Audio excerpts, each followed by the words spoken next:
what is your beef with the Bible? What is your beef with the Quran? What is your beef with these religions that you see our people going through today? Even Hebrew Israelites. Talk about that. Okay.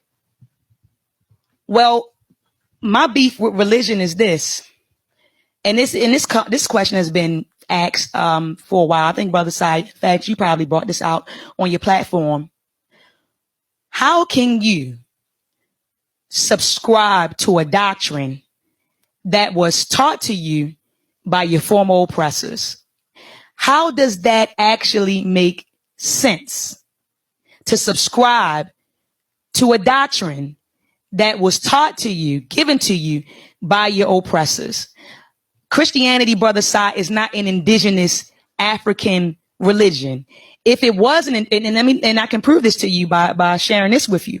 I don't know if your audience is familiar with the Dumb Diverses that were, it was actually a proclamation, or they call it a papal bull, that was produced by Nicholas V. There was also a papal bull that was produced by Alexander IV, called the Inter Caetera. And these papal bulls allowed the Portuguese to go over to Africa and to the New World, brutalize and colonize the people based on the fact that they weren't Christians. They were called pagans.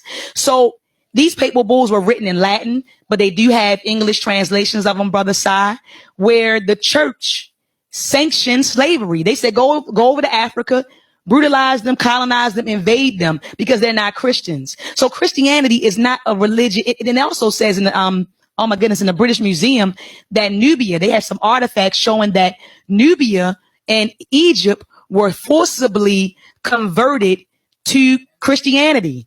They were forcibly converted to Christianity. So brothers and sisters, this isn't a, Christianity isn't a doctrine that's indigenous to Africa. Islam came with the Arabs. The Arabs actually enslaved the Africans prior to the Europeans. And this doctrine came with them. So Brother Sai, my beef is that first of all, I'm not going to subscribe to a doctrine that is promoted and handed to me by my former oppressor. And secondly, it's myths. They're stories, Brother Sai. In the Bible, you know, they talk about all of these different characters, and I'm going to call them characters because that's exactly what they are. They don't have any archaeological evidence even showing that these people existed.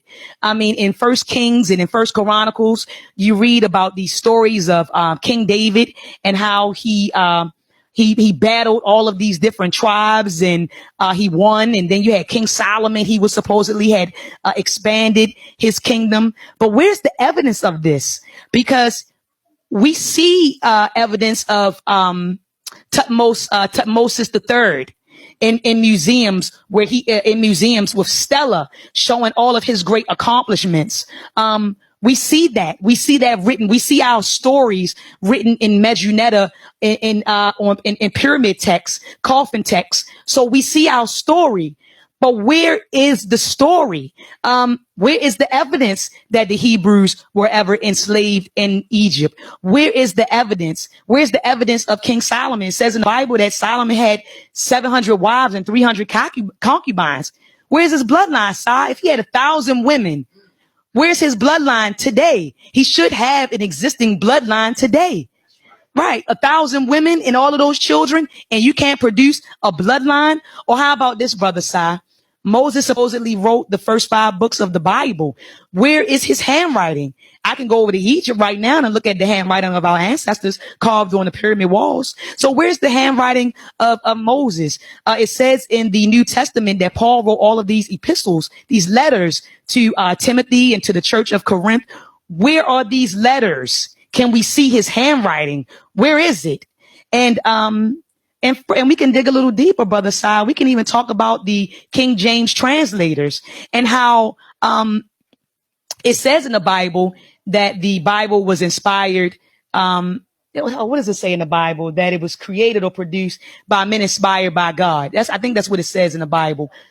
But in fact, it was King James and about 47 to 54 translators who decided to come up with another version of the Bible.